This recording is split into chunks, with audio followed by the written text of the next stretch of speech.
Good morning and welcome to Nasdaq Trade Talks. I'm your host, Jill Malandrino, Global Markets Reporter at Nasdaq. We're coming to you from the 86th Annual Security Traders Association Market Structure Conference, where the theme this year is Realizing Opportunity. Joining me for the segment of JJ Kinahan, is the Chief Market Strategist over at TD Ameritrade.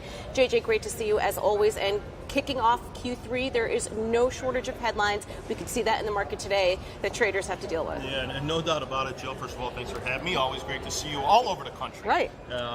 But with that, we see a day where risk means opportunity. So there's plenty of risk out there. So there is some opportunity. But we're seeing in the market today, you saw the Dow go through its 50-day moving average. 26,540 is what that was. So a level to keep our eye on if we rally back later in the day. You also have basically the entire quarter being wiped out in a day yesterday. So I do think that is concerning for traders, but it goes back, you and I have talked a lot over the last couple of months, this 2,800 to 3,000 level on the S&P 500, and we're sitting right smack dab in the middle of it at the moment. So there are a lot of worries, particularly around manufacturing, as we saw from Germany as well as the U.S. But that being said, I don't think it's a reason to panic overall, because as long as we still have the overriding tariff situation, I truly believe it keeps us in this range. All right, we're also going into earnings, so it'll be nice to finally shift to something that's more fundamental versus focusing on only the macro headlines. But even going into the end of the month, we have an FOMC meeting. That decision comes out on the 30th. Then you have your Brexit deadline on October 31st. So there is a confluence of global macro factors that are going to be impacting the tape. Well, and I think that the real thing that has people concerned, Jill, is think about some of the things you just talked about. We talked about tariffs. We talked about Brexit.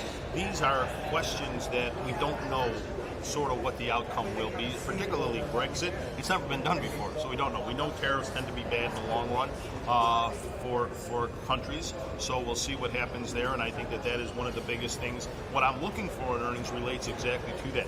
What do companies say about the slowdown? Has this slowed them down? One of the things you and I talked about last time I was on was the fact that in none of the earnings calls did we hear companies talking about spending money on infrastructure. That's something that still concerns me, and I hope that it's asked a little bit more on these earnings calls for some of the manufacturing companies, because those are the types of things that keeps you in a very flat period for 2-3 years on out. All right, to wrap up here, what are some of the conversations we're going to be getting around STA this year regarding market structure? Well, I think it's going to be a great conference, as it always is. Jim Toes and the whole team do an amazing job. Brett Redfern's going to be here, who's Director of Trading and Markets from the SEC. Always interesting. There's a lot going on in terms of what the SEC talks about. Commissioner Purse from the SEC will be here.